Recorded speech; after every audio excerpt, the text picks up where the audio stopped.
Hi, this is Cheryl Walji again from Astral Connections, and here with me I have Claudette Godin. Claudette Godin is an accredited medium, healer, and teacher, coach, lecturer. Doesn't matter. There's too many to remember. There's too many for Claudette.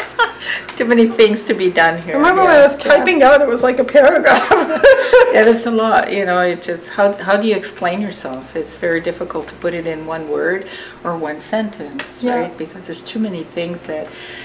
Basically, the bottom line, I just say anything to do with energy, I'm involved in. You know, so in working with higher frequencies and the unseen world, so whatever that is. So before we talk about all the labels, can we talk about? Keep it short. Can we talk about you and talk about what about me? Your past, as you were growing up, maybe, or how you even came into the love for energy. The what energy? The love for energy. The love for energy. Sorry, we're having a good time here. We are. Yeah. I promised her this would be fun. And we're going to make it fun. You know, I had no clue. I was very sensitive as a child, and as I was growing up, and aware of movements, of energy movement, of shadows, and to me, I never think twice about it, right? And I am from a Catholic background, so, we went to church, etc., and I'd be looking somewhere, and then I'd see a movement, and I would think that the statue moved, and so I would argue with the statue, constantly saying that, I saw you move, that, so I would be spending my afternoon or my time there instead of praying, arguing with the statues, right? So, in different things, I remember seeing my guardian angel and stuff like that. So it was always there. It's just that no one ever talked to you about it, especially in my background. And I guess when you're younger, you almost assume that everybody can see this or feel this. You never think anything of it until you're told that you're not to do this or do that, and was always this fear in our religion of being possessed, by the devil or whatever. It's a very religious fear, and so the ancestor would always keep it in the quiet. My ancestor, as in my grandparents and parents and so did you tell anyone about these experiences? Or? Well, not really, right? So they'll think I'm... No, I don't even think that. You just didn't want to get in trouble, right? So you just keep it on the QT. And when it actually came back as an adult, my mother just say, stop that. She really had a fear of me being possessed. And so I said, no, I'm not. And really, it was a girlfriend that was so kind, and she took me to, actually my mother blamed her, thinking it got me in trouble. And so, no, she's helping me understand myself. I really, it was overwhelming. It was something you needed, though. Yeah, and I needed to go somewhere where I could understand what was happening to me. So this friend of mine said, well, why don't you go to the spiritualist church? And I thought, what is that? And so she explained it and took me there. And when I got there, everybody was like me, that they either very sensitive, they could see, they could feel or sense, whatever. So I thought I'd died and gone to heaven. I met a whole bunch of people that was me, therefore I wasn't crazy, because I really thought I was losing it, and I was living a very stressful life at the time, so I thought that's it, I had 2 sons, single parent, a very busy work environment. Stressful. Yeah, I was an executive and blah blah blah blah. So there's so much there that it's hard to say in one phrase or a sentence. So how and where, and you really don't understand yourself, why you're different. And I always felt different, never felt part of, and it's not being special. I don't see myself as gifted, special, or whatever. I see myself as being normal for me. Right. And so when it came to me to the greatest degree as a adult, I was in my 30s, and So my life changed, completely changed, and I eventually resigned from the corporation that I was working for. So what did you do before? I worked, my title was Director of Operations when I left, and I thought my sons were on their own, and I thought, I can't stay or I'll die a slow death because I'm going against the grain.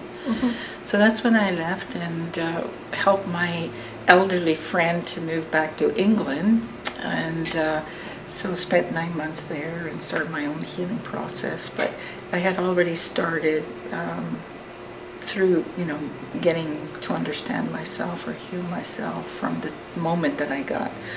So you said starting your own healing process. What was involved in that? Well, basically, letting go of the emotional crap that you just accumulate, and having an executive position in a corporation is very difficult, where there's a lot of crap, a lot of, sorry, no offense to anyone, but there was a lot of stress, a lot of, so you lose yourself. And when I left there, I didn't know who I was anymore, right? So it was about, who am I, and what is it that I want to do, and what is happening to me? So it was about finding myself again. I didn't have to worry about my children, I didn't have to worry about work, and I went to England as a companion and friend and enjoyed the trip. I had never been there, so I enjoyed that, and it was an adventure in itself because it was with Anna Mitchell-Hedges and the Crystal Skull. Sorry, tell us about that a little bit. Yeah. Well, Anna Mitchell-Hedges and her crystal skull are very controversial. And crystal skulls in general are controversial. Oh yeah. And so she was the explorer. I mean, she was adopted by Mr. Mitchell-Hedges when she was 11 or 12. He knew her family and when her mother died, and her dad was already gone. So he was impressed by his friends to adopt her, and he did, and he took her on his expeditions with his secretary and a tutor, and so she was tutored, and she was part of the exploration. So she grew up with that, and so she was doing lectures. When I met her, she was doing lectures and receiving people in her home to see the crystal skull, etc. I guess you went on one of these visits. Well, my girlfriend, she had the book, The Skull Speaks, and we were driving to Ottawa, and she was reading, I was driving, she was reading out of this book, and it was saying that the crystal skull was calling all the healers to it. And I said, oh, Betty, you gotta go, da-da-da-da. When you go, I want to go too. That's right. So I want to see this thing, And so, and when I did go, were you already convinced that the crystal skull speaks? No, I didn't. I didn't understand it. She was going on, and I thought I was fascinated. Yeah, I was curious. I was intrigued, and I thought, really, but I just felt, I really felt that she needed to meet Anna Mitchell-Hedges and her crystal skull, right? So, and but I was curious. I want to see this too, I just didn't think anything about it for me. But when we did go there on our first meeting, as she opened the door, she had these two Pekingese that always greeted you, and you had to say hello to the dogs first, and then I stood up and looked at her, and I thought, wow, I know you. Right? Oh. It was like this soul connection immediately, more her than the skull, right? Wow. So it was, and I have goosebumps. Yeah.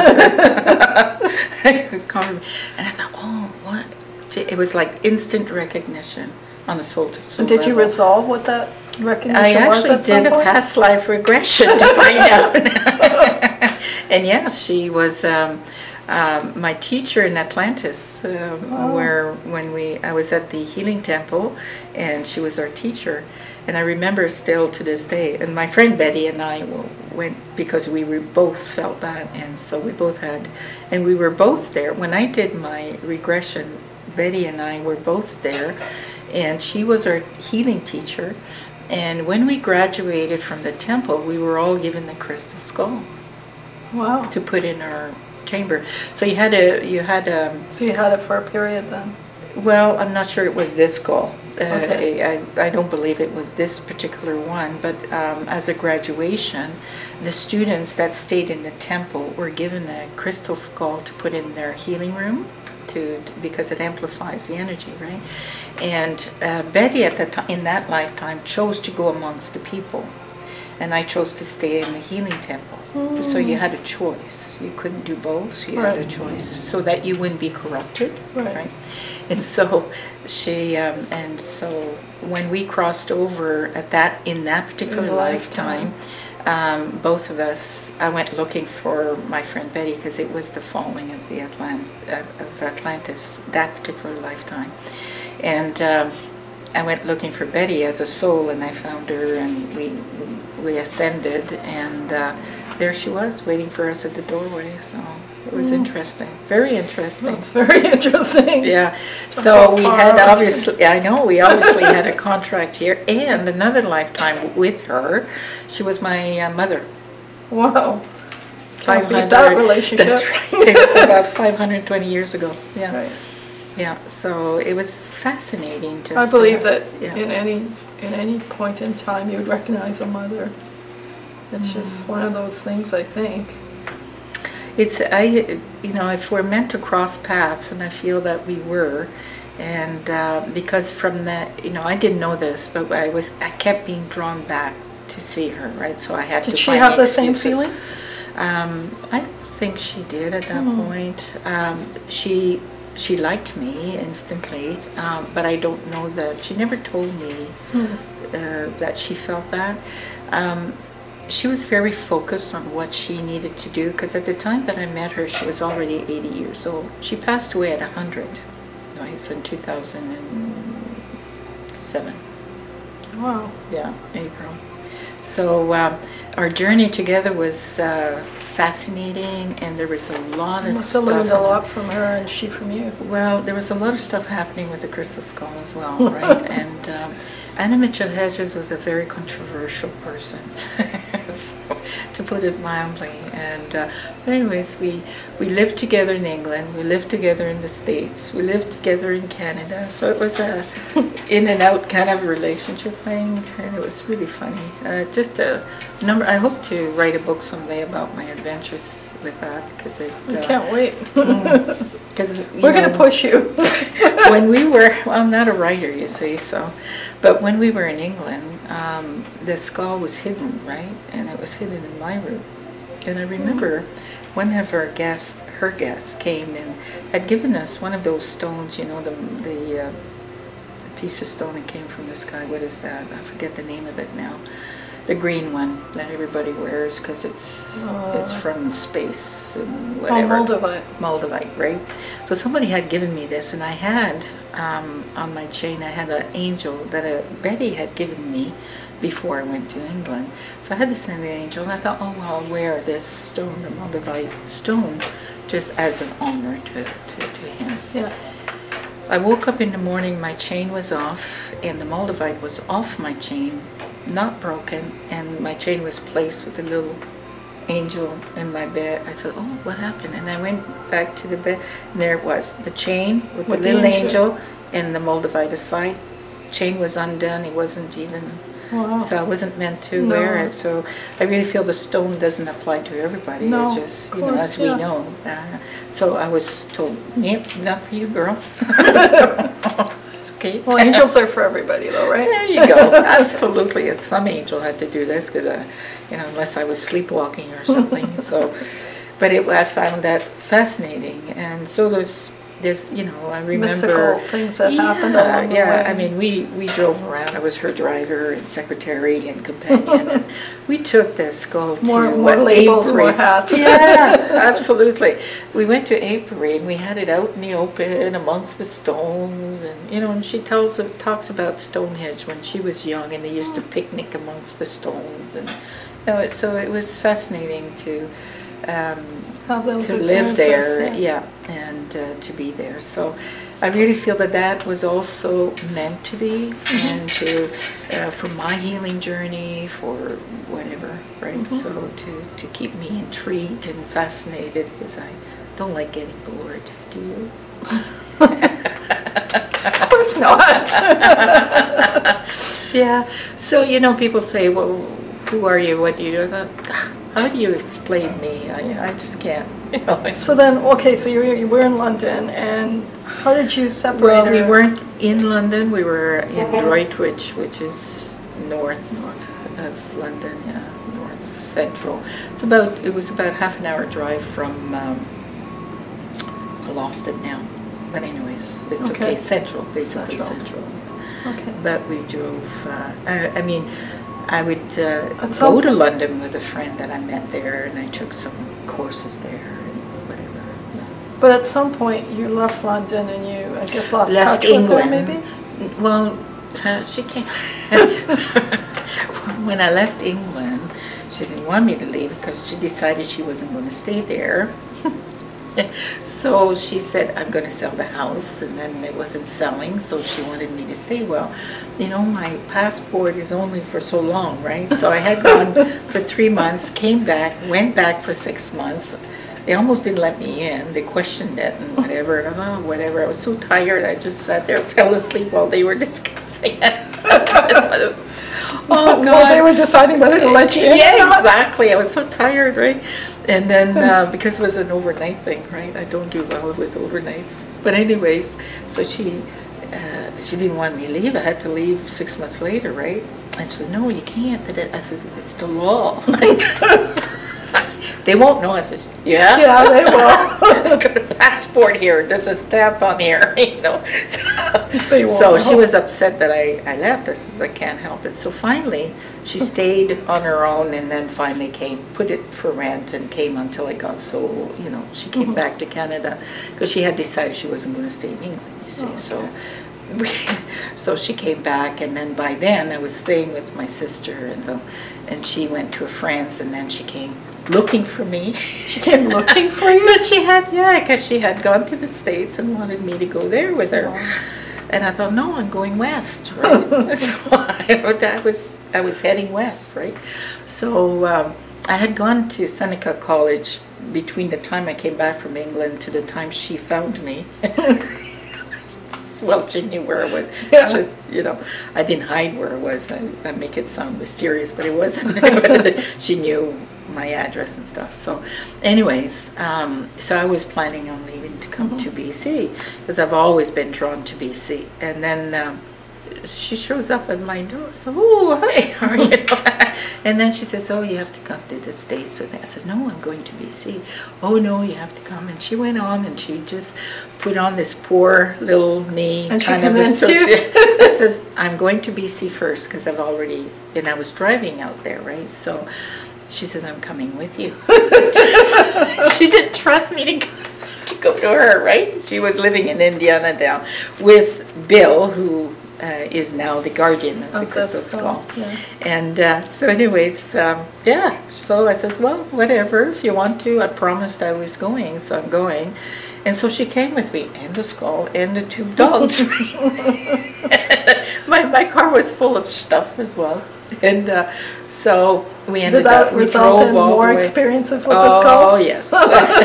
So on the way, and I think it was in Saskatchewan and Alberta, we stopped to visit some relatives that I have. And when we went to BC, we stayed at my brother's, and there were pictures of that. And then we came down and through the States. Well, we get to BC, you know, the Rocky Mountains and stuff, and I love the mountains, right?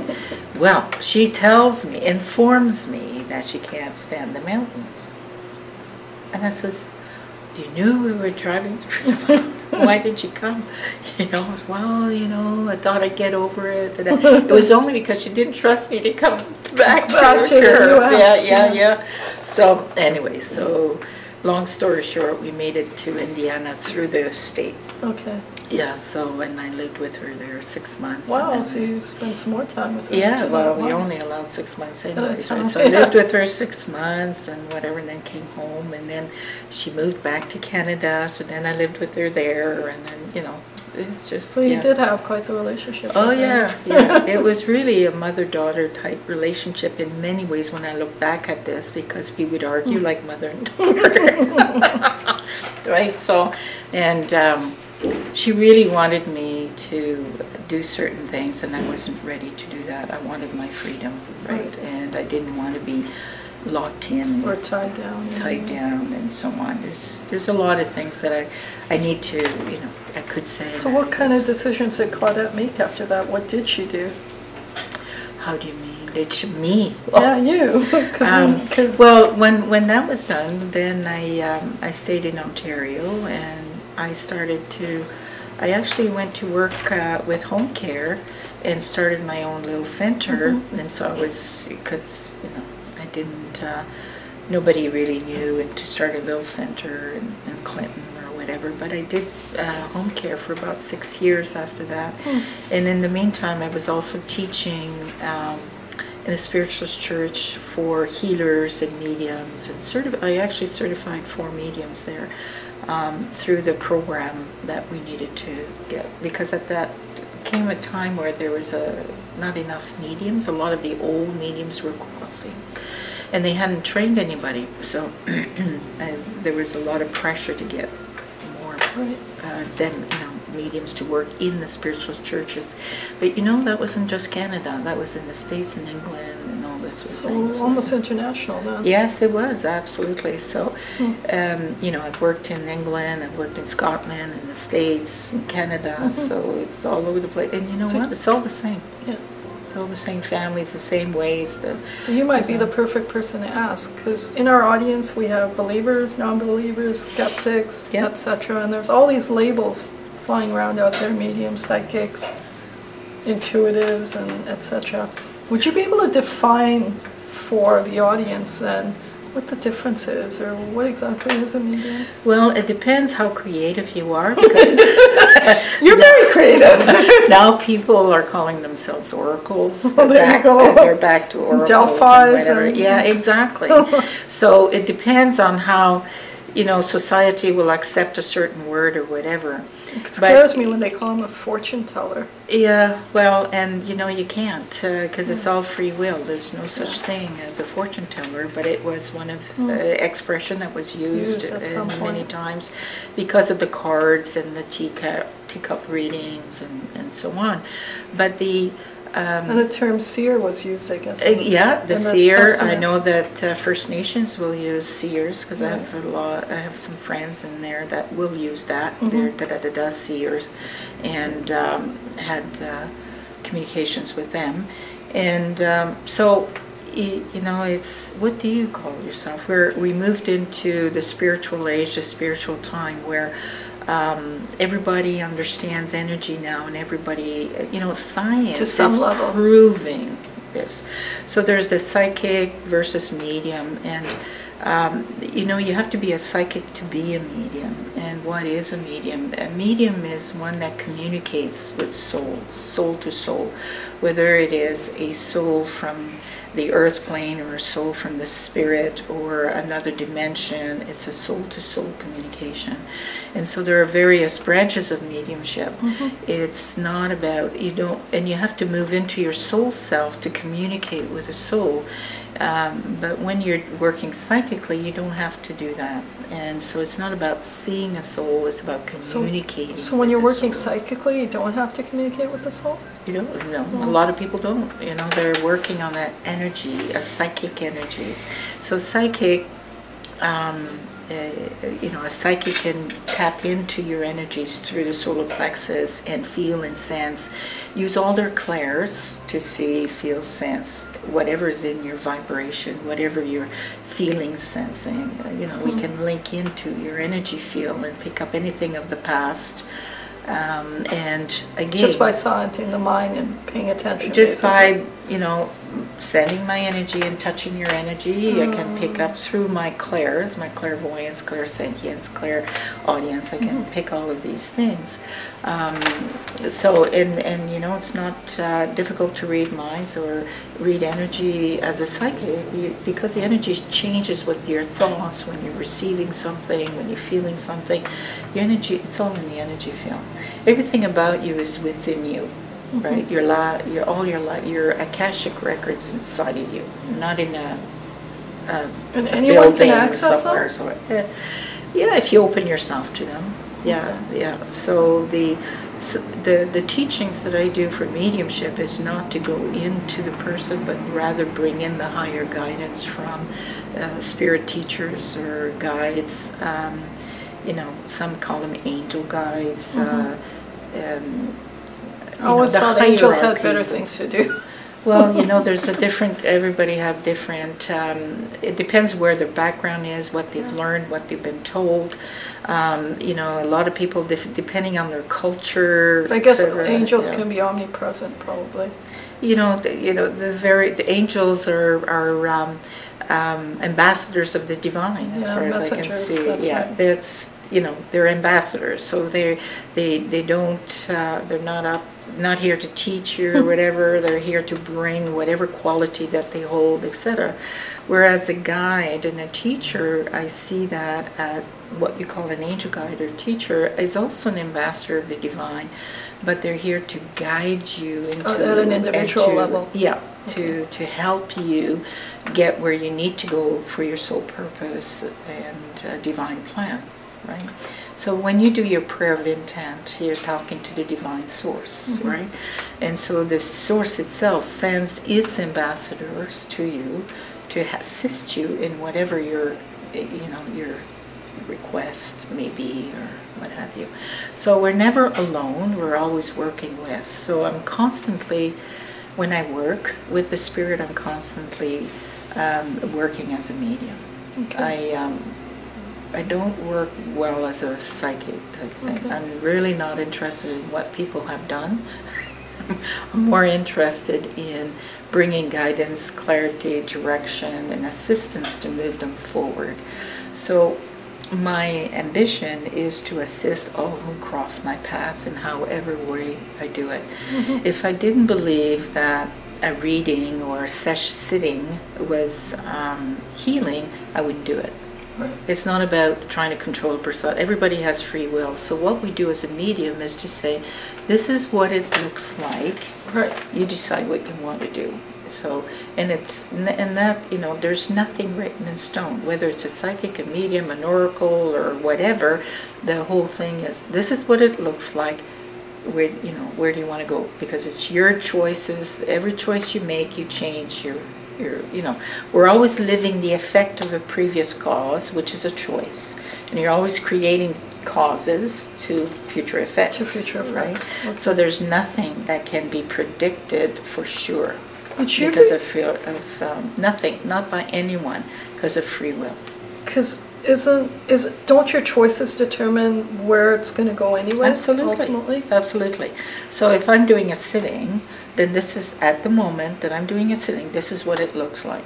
How do you want to go with that? These are the possibilities, and, you know, this is, you know, whatever direction I receive, that's what I pass on. So I hear, I see, I feel things, I give them out, and it takes us wherever we need to go. Then it's up to the individual to make choices. Unfortunately, humans or people react differently about different things. It's scientifically is proven in communication. I'm trying to pass on information and they receive it from a different perspective than however way it was brought in. So unfortunately, it's received and translated however way they want it, type of thing, and I have no control over that. All I can do is offer and let it go, you see. I don't know. With the greatest intent of assisting and empowering them, not taking away from them. Right. So they're part of the process then. They have to be. They have to be. I can't do it. It's the same with the dear souls that come to visit them. I have no control over that. It is the individual that has the power to draw these souls, not me. Yeah. I don't have an 800 number to these people. They just show up. But they know that you're there. A mediator, a medium. Exactly. Exactly. That's the way to look at it. It's telepathic communication. It's the same with animal communication, right? So it's a soul to soul. Telepathic means soul to soul. And so, you know, when I did that documentary not too long ago, we were told, and I can't remember the name of the scientist, we were told that it's proven scientifically now that there is an afterlife. You know, I don't mind skepticism because I've always been a little skepticism, and you say what? I don't know about that type of thing, and that's okay. It's the extremes then I have objection, one way or the other. You know, the ones that bow and the ones that say you're the devil's work.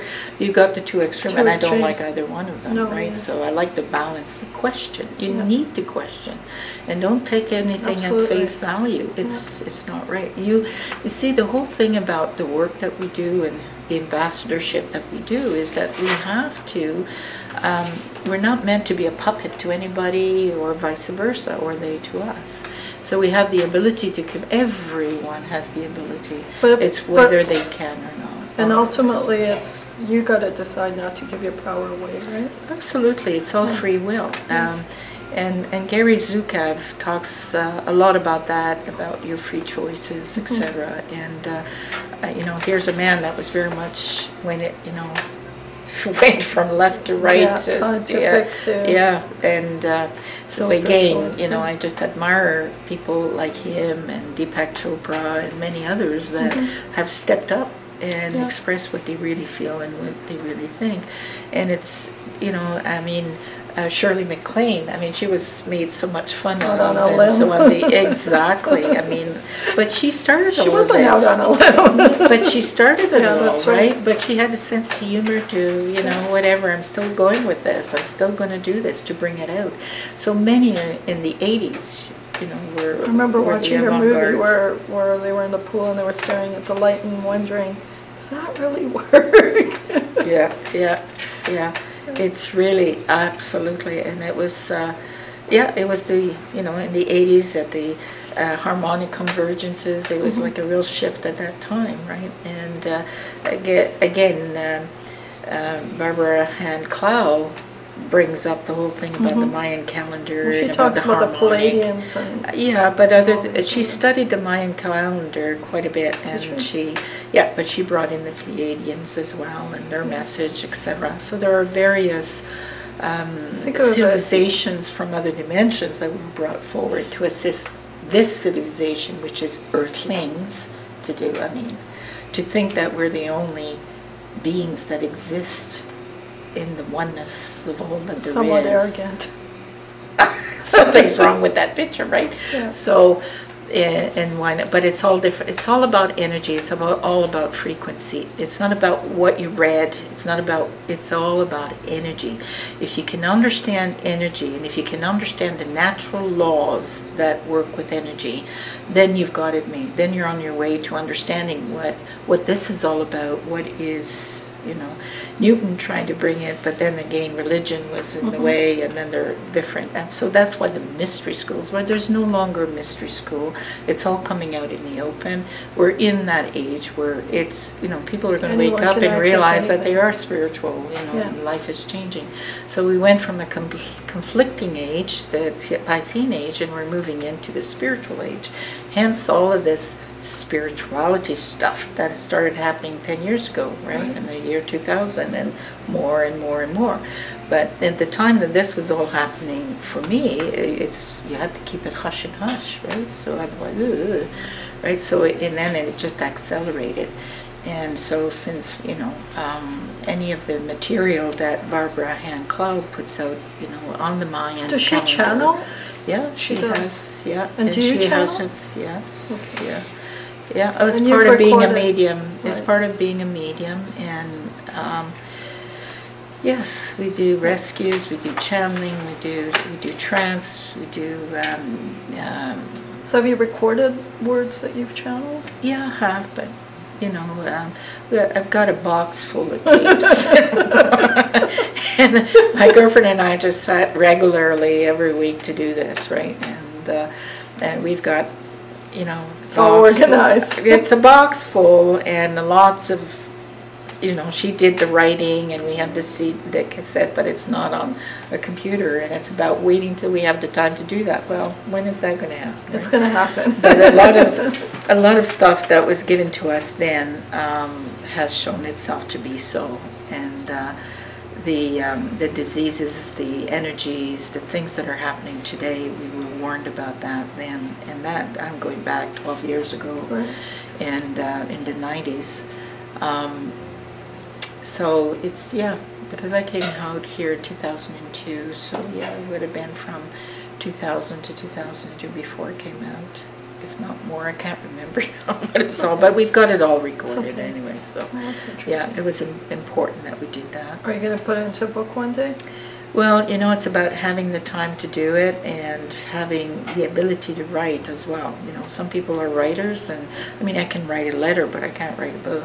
But you can transcribe what you've It recorded. has been transcribed, but it's has about it? now Okay. getting it on the computer and maybe putting that, yes, you put it, Okay. because that's basically what the Skull Speaks book is about their channeling or of what they, because all skulls have been programmed, right? And so Carol Davis came in, she did psychometry with the skull, and they recorded this, and Brian, and so all the material that they got then was in this book, plus a new book that was published not too long ago.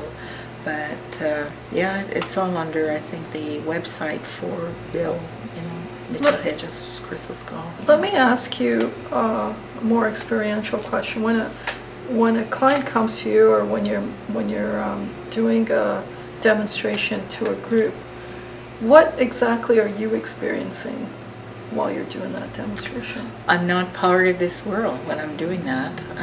I'm into the alpha state, and the way that I have been trained, for me, I can only speak for me. Of course, yeah. I just go into this big energy ball or frequency, and I'm into a higher frequency, so it's not like we are today in this type of frequency. So I'm seeing, feeling, sensing things that are not seen by the physical eyes. Right. And you're seeing I'm them staying with in this that. physical reality, though. Well, I'm here, yeah. Yeah, okay. So if I'm doing a demo here, Yeah. then the spirit are coming for the people out in the audience, Right. not for me. No, You yeah. know, I'm just. No, yes, I Yeah, know, some you're of them just a have. medium. Yeah, some of them have attitude. You know what I mean? It's just, you know, they say, get on with it. You know, I said, wait a minute. You know, Yeah. don't beat up on the messenger here, right? But for me, I go into this, what I call your own soul power, and then move in with my guide comes in and lifts me up even more, and then the spirit people or the ancestors of the people that are here know that we're doing this. It's not a secret, by the way. So they've already said, yeah, you know, Mom, be there, or whatever. So for me, I can either see them with the people or they line up ready. And it's like any social gathering, you know, they always butt in, and, you know, so you're talking to Joe, let's say, and then John walks in and starts talking, so you get cross wires. But it's, I mean, it's, for me, it's fun, because that was my contract, is, you know, it has to be fun.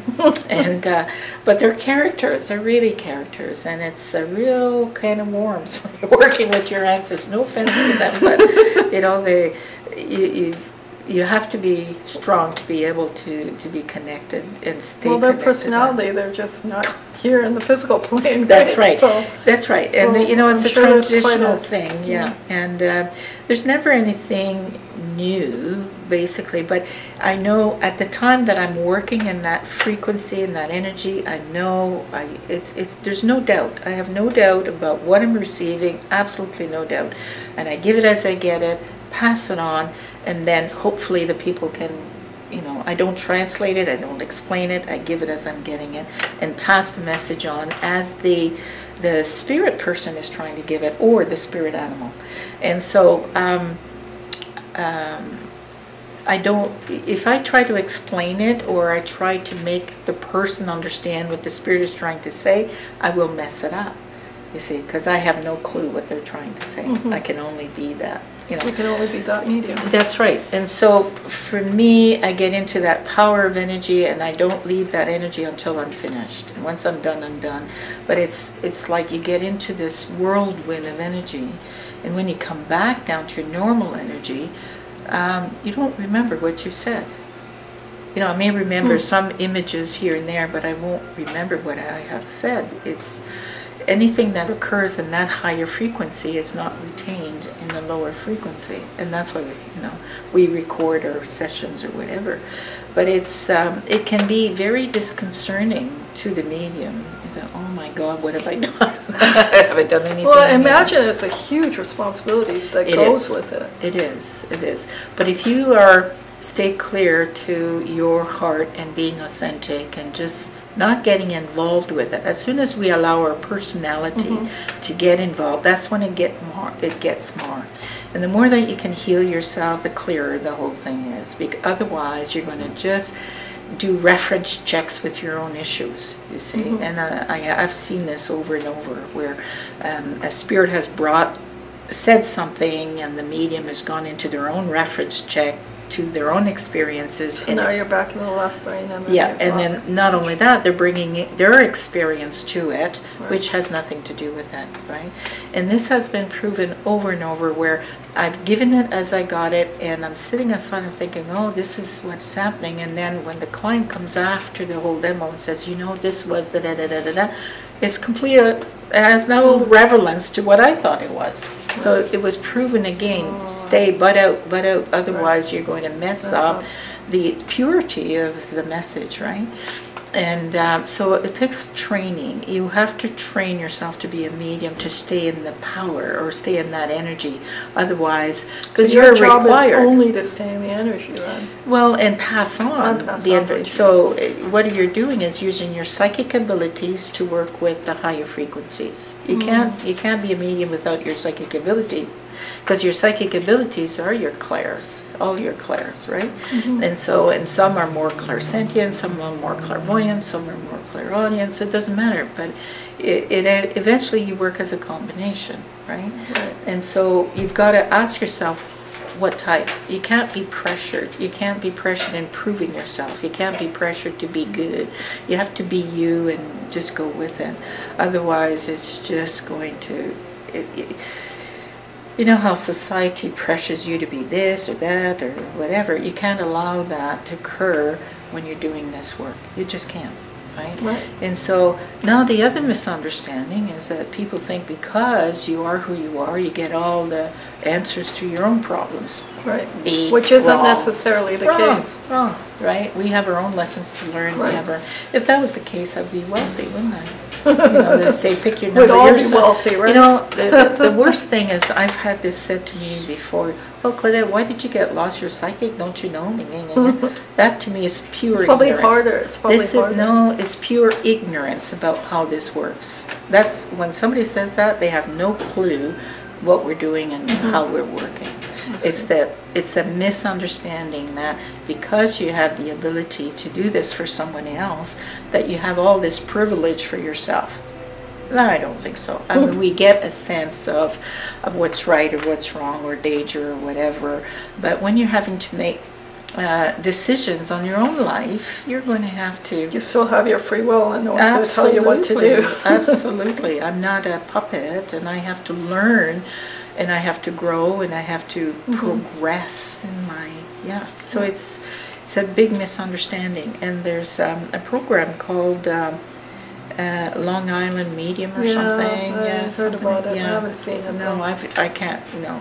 I got basic cables. I don't know, but somebody brought that up, and she apparently says the same thing about that or whatever. So interesting.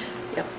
So now you teach a couple of courses here. You teach a mediumship development course here, and you teach the healing matrix here.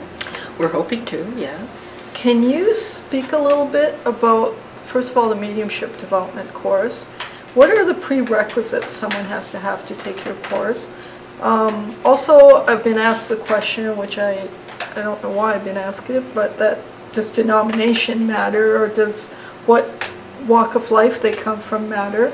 Could you talk a little bit about these things? In the mediumship course? Not at all. All walks of life are doing what I'm doing. I have doctors, I have teachers, I have nurses, I have mental health nurses, you know, that come. I've had mental health nurses in my circle. I've had teachers. I've had naturopaths. I've had all walks of life taking courses with me. And it's about the ability. It's understanding yourself. And this is the basics.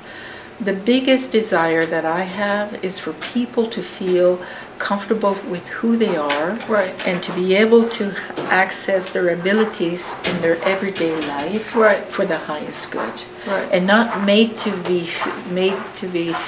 feel that they're less than, or they're weird, or they're whatever. Right. You understand? So it's about feeling good about who they are, because I'm normal for me. Absolutely. I'm not gifted, quote unquote, I'm normal. Just like somebody that has a beautiful voice to sing is normal for them, or a pianist, or whatever, or a marketing person, or a lawyer, or a doctor. We all it's have like our developing abilities. whichever ability that you're trying to develop. Exactly. And this is just one of those abilities. Exactly.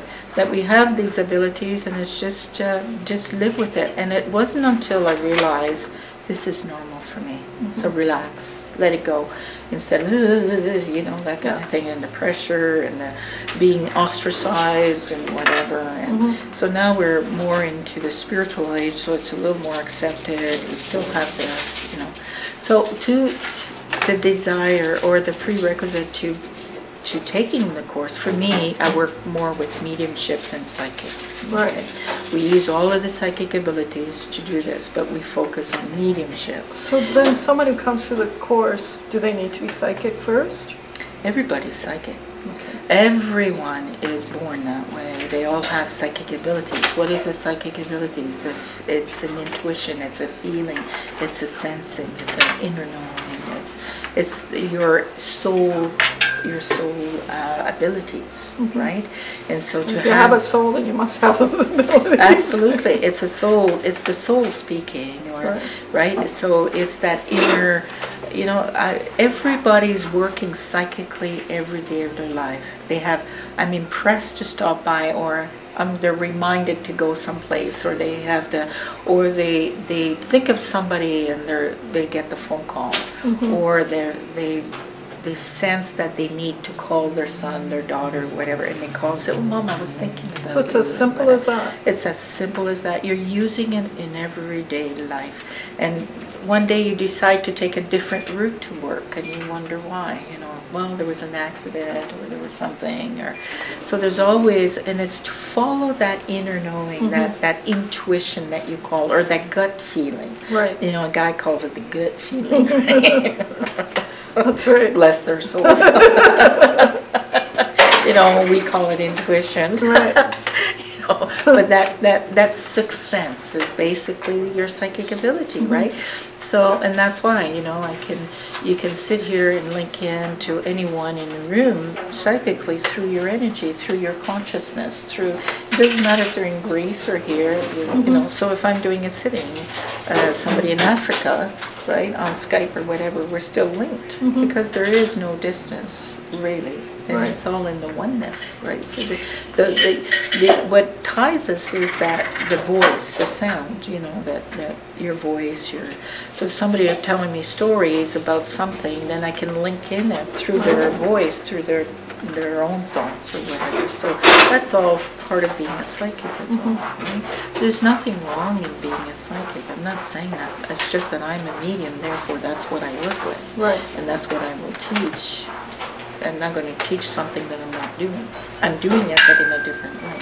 Right. Does that make sense? Yeah, it does. Yeah. It does make sense. So you would really encourage everyone that's interested to explore their abilities, absolutely, so that they don't feel. The biggest reason for the exploration is to understand themselves. Yeah. There's a practical reality to it, too. Absolutely. It's to feel comfortable about it and not be frightened. Especially there's more and more people now that are seeing spirits. And they get into a fear, and they saw it when they were kids, and they were fear. So my ambition is to remove that fear and say, hey, wait a minute, you have the power to say, bugger off, you know, excuse me, this is my boundaries, and, you know, so you it doesn't mean because you have the ability that you can be harassed by the spirit any more than you can with the physical people, right? So you have to set your boundaries with the spirit as well as with the people. And that is your free will, your choice. And there's still a law. You're in control, regardless. Absolutely. This is the natural laws, that your free will is part of the natural laws, and there's what I would call spirit police. that's Archangel interesting. Michael being one of them, that will, it's free will. He's the protector of free will of anyone, not just one person, but everyone, right? So if a person has a free will and I'm trying to, well, wait a minute, Claudette, back off. This person has free will. So it's about being spiritual, not religious, and there's a lot of misunderstanding about what we do, etc. And we're not trying to take it for the better part. In anything there are charlatans. Yeah. It doesn't matter if it is a lawyer, a doctor, or it doesn't matter what whatever, it is. yeah. But most people that I have come across, they're trying to help.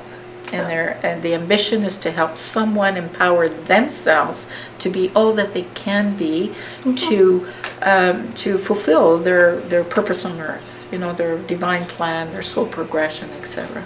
So, yeah, there's a lot of controversy, because of religion, because of fears that would instill through our upbringing and so on, particularly my generation.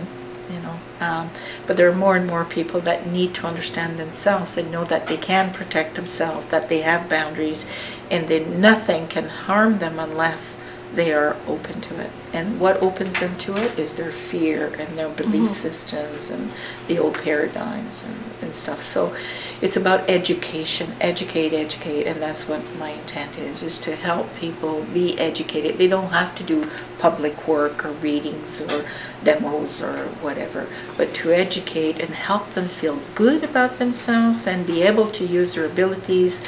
Should their highest guidance say, you know what, there's a tsunami coming, you best do something. Do something about it. Yeah. So that if that is the case, that they can do that. It's a preparatory thing. Exactly, but it's using all your abilities. Yeah. So we are being impressed or asked to use our soul. It's not about separation, it's using them both. We're on the earth plane. Right, and we're on the earth plane and we need to use all our abilities, our soul abilities as well as our physical abilities, right? And so, I have friends that won't believe anything unless it's written in the book. Well, what about new knowledge, new information, etc.? So you've got to be discriminating. You do. You've got to say, okay, well, the books have so many different levels of meaning anyways. Exactly. And you may, depending on your level of understanding, you'll be drawn to one thing. And that'll change, it'll shift. And the biggest, the foundation of all of this is have an open mind and an open heart. I'm not here to prove myself, and I'm not here to convert anybody. I can only offer, let it go. And my intent is to help and to heal and to assist, not to harm. And I feel that most people that are doing this or working with this have that same intent, is to help people. It's the same with healing or a different, energy healing. The people can't see what you're doing, right? So they have to trust you and so on. So, and remember, anyone that violates that trust or, violates a free will has karma to pay. And I tell you, it doesn't wait till another lifetime. It happens in the now. We are in accelerated time, and it's happening now. Now, the year 2012 is a breakthrough year, and you'll notice how some people are shifting and changing and, becoming aware more or crossing over. It's been one of those years for me, I can say that. It's the year. It's, let's get on the same page here. Let's step up to the plate and do what we've come to do, and let's get on with it. And so we're at the beginning of the spiritual age because we are old souls and we need to plow the way for the rest of them to come forth, right? So I've had the privilege of sitting in on Claudette's course, and it's just a great opportunity to learn more about yourself. And I highly recommend it to everyone. Well, thank you. Yeah, absolutely. Yeah. Tell us about the healing matrix. The healing matrix is, the prerequisite for that is for people who have already done some type of healing. Right. It doesn't matter what it is, as long as they're aware of energy. So even Reiki or... Reiki, therapeutic touch for health, anything that they are actually wanting to do healing, hands-on healing or a treatment of some sort. And it's moving into going beyond just running the energy to moving into being a participant with the energy, not controlling it, but being a participant instead of passive, right? Because a lot of these healing modalities are passive. Right. And we're moving into as a partner with the healing, because the healing energy has an intelligence and it will teach you and how to get into that, as well as understanding that, for instance, your chakra system is redundant. You have a chakra system in the organ, in your liver, in your stomach. Yeah, every part of you has the chakra system. So it's not just these major layers that we see on the picture, but it's from inside outward. Like your bone marrow is the first, and then it goes from there outward, right? Where to the point where your pores are the seventh chakra. So each of the pores have chakras. No, the pores represent the seventh chakra. Oh, yeah, you see, your skin is the sixth. Right. So anything to do with skin disease, it has to do with your sixth chakra. Anything to do with your radiance of the divine, and so anything to do with the bone marrow is to do with the first chakra. And so you can actually work at any area. Let's say I could work on your leg. For your ankle is the first chakra, and your knee is the seventh, right? So you also understand, I could be working anywhere in the body, at one place in the body, and be working anywhere. And you would because understand it's a the energy component that it relates to, I guess. Well, the divine energy or the healing energies that come in are then feeding. What is energy? Energy has all that it needs. It has the ACBC. ABCD? What is it? What's that? The battery thing? ACDC. That's it. ACDC. Yeah. It's not positive or negative, right? It's not AC or DC. Right. It's everything, right? And so the body takes on whatever it needs. So magnetic and electrical. Well, it has everything, right? Okay. So whatever your body needs, it will take. So the energy is an atom. It has the neutrons, the neutrons, electrons, and what's the other one? I lost the other one. Anyway. Proton. There you go. I knew we were partners here. So it has all of that as as the body needs it. So when a disease is all cells, right? All the cells go, and then it's never one thing. It's a domino effect, right? So if something. So the domino effect can be halted, I guess? Well, what happens is that as we bring in the energy and we move into, as we are taking in energy, if you have blockages where you can't breathe in the energy, your whole system is like, it's choking, it needs healing, right? So basically we plug in, but we follow and work with the energies. I work with spirit doctors because I'm a medium, so I work with them, and we do so we work with, let's say, we do a spinal treatment, we learn how to mirror support the system, how to do chelation, how to help, what do we need to do with the cancer versus, another, and how the feeding system is all the joints, etc. So we learn a lot about. So it is quite complex then. It's not just holding your hands and waiting. No, it's really, really. I love it. I love it because it satisfies your. Exactly. It is. It is a science, and it just shows that how intricate our physical and how smart it is and how clever. It has a backup system. Everything has a backup system, right? And so, and how to trust that and work with it and not try to control it, for it would tell you. And so the word matrix means that it's on and on and on. It never stops. It's from one to another to another to another. And so if I'm working on, let's say, the root chakra and trying to rebuild it because it's from whatever life experience has occurred, it needs fixing and rebuilding the matrix of it, because your root is everywhere in your body. It's in the liver, it's, so if your root is, which is where it all begins, not at the crown, it's the root on the earth plane. you see. So if that is messed up and shattered and it lives, and you know, it needs to be fixed so the rest of you is functioning properly. Right. Because that's your, you know, your big bang thing where you're out there it's your creating. root, it's your foundation. It's your foundation, it's your creation. That's where you're out there creating, right? And the second is it's your first feeling about anything, and you're saying, wait a minute, come back here, Joe. And then the third is where you make your decisions or the conditions or the laws based on those first two. So if you had crappy first two, that means your laws are crappy, you know, and therefore you obey these negative laws through the heart, and then express them through your throat, and then see the world through them, and then you're not even going to even try to talk to the source, right? So it's fascinating, and again, it's to see the healers go from just running, you know, just hands-on and letting the energy come in, to actually interacting with the energy, and whatever allies are working with them, or assistants or helpers are working with them. I love it, and it's so beautiful. And with the Healing Matrix, it's about, you get a training manual, you get certified. There are 2 levels that I have so far.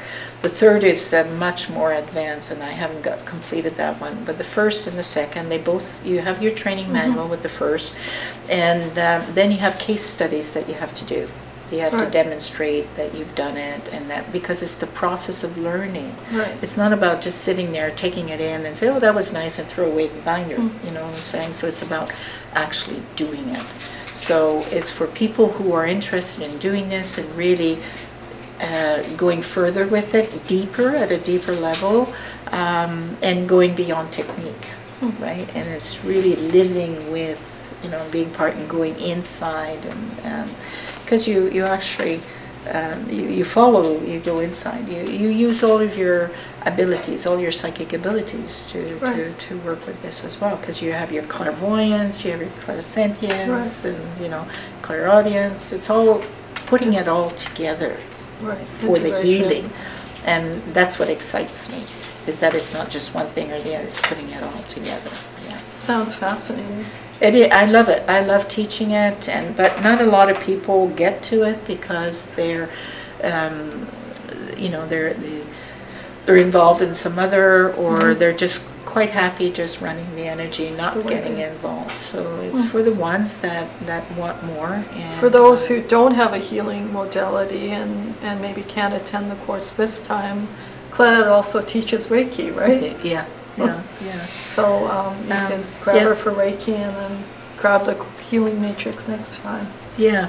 So I hope that we get a group. I mean, you can't have more than 10 people, so you need a minimum of 6 to 10. So they have teams. I like even numbers, so that you have team members and you switch the teams, and because we actually put it into practice in class, so they have to experience it to be able to understand it. So they work on each other. A lot of practicum. The first day is the one that is overwhelming, because because they have so much that they're given, and that they have to bring. They have the homework. So it's like Claudette gives lots of homework in her classes. So it's an intensive day. It really is. All of them, but the first one is the It's fun homework, though. Everything Claudette does is fun. I have a magical whip. But it's fun. I enjoy what I do. I love teaching. I do. Claudette, I could ask you questions forever. We'd be like here forever. Yeah. So I've exhausted my questions. Is there anything you want to share? Well, I'm just so grateful that I have people who want to work with me and that trust me. That's the big thing, and that are open-minded enough to participate in whatever that I have to offer. I'm not here to dominate. I'm not here to tell how, where. I'm here to share, to pass it on, and I work from my own experiences. And I've been working with this now for a long time in all capacity, and I've learned a lot. I often say, do it the wrong way so you can learn from it. And I need to say more. Yeah, but it's, I'm not a teacher for everybody, and I know that, and that's okay. Yeah. it's okay. And I truly believe in the law of attraction, and that I will draw to me the right people, the people that I'm meant to help. And I was told many, many years ago that I would teach the teachers. Right. And I truly believe that, because there's been That's the what's ones that happening. have come into, like lost ones that have come into my circles, and then they don't stay, they're off they go, right? So the ones that, but you have to be of sound mind to come in the circles. Well, thank you for befriending Astral Connections. Thanks, Claudette. Thank you. It was a pleasure. That was a pleasure. Thank you. Thank you.